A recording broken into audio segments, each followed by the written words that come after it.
So in our previous video, we talked about the difference between hard skills and soft skills. Hard skills being the skills that are easy to measure, probably the thing that you went to school for, as opposed to soft skills, which aren't so easy to measure, and it deals a lot with how we interact with other people.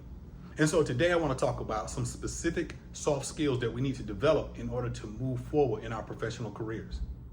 And so the first one, which is arguably the most important soft skill that we can develop, is our ability to effectively communicate. Now, no matter if you're a manager or the owner, we must be able to generate business. We need to be able to provide good customer service. We also need to make sure that we're creating a positive work environment. And all of this requires us to be able to effectively communicate with everyone involved. And so that makes me think about a restaurant owner or a restaurant manager. We've all seen or been involved in a situation where something wasn't right and we had to get a manager involved. Now, the best managers are able to come over and smooth over the situation.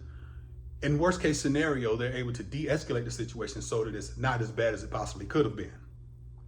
But I also have to think about how well we communicate via email, because many of us are working in environments where we may be working remotely or we're behind a computer screen most of the day. So the way that we write emails is very important. So that's also a form of communication that we need to make sure that we're really good at.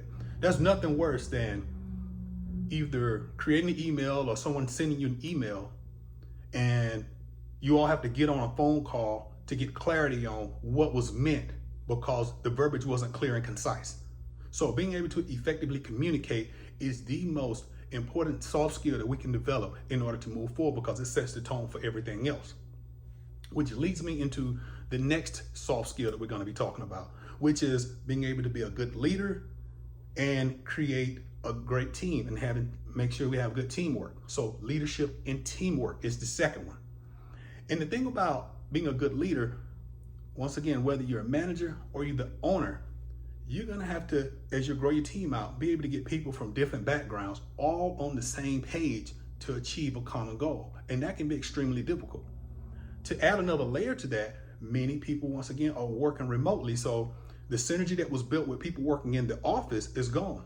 No more of those little water cooler chats where people were, becoming friends and building synergy together. Now everyone's working from home and everyone's behind a computer screen.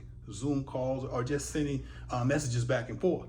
The great thing about some of these new project management tools that we have out here today, though, they're taking that into consideration. So they're making it a little bit easier to get people to communicate, with other things other than just work and build some type of synergy. But this is something that's still developing, and the people that are performing the best in the digital space are finding creative ways to build synergy with their team, whether it's in person or on the internet and via Zoom, and people aren't face-to-face, since people aren't face-to-face as much as they used to be.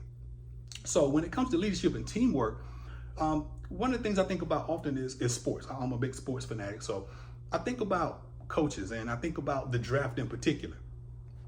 If you pay attention to sports and you see draft day, you always notice a bunch of people in a room before players being picked. And so, the casual sports fan usually trying to figure out, why does it take this many people to pick a player? Why don't you just pick the next best available player? But the people that are in those rooms, they usually have pretty high business acumen, and they're much better. Their sports knowledge is much more advanced than the casual fan. So they understand what it takes to build synergy with the team. They're not just looking for the person with the best college stats. They're looking for somebody that's the right fit, somebody that will go with the team that they currently have, someone that's a good fit for the system that they have in place or they're about to implement. And so that makes me think about the coaches.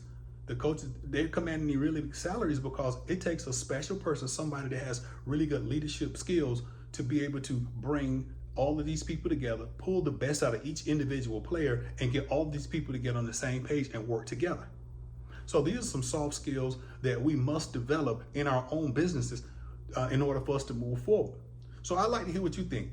Make sure that you add a comment. I want to know what you think. And also, if there's some other soft skills that you think I should be talking about, please let me know in the comments. Also, make sure you're subscribing to the channel and give me a thumbs up on this. I really appreciate it. Take care.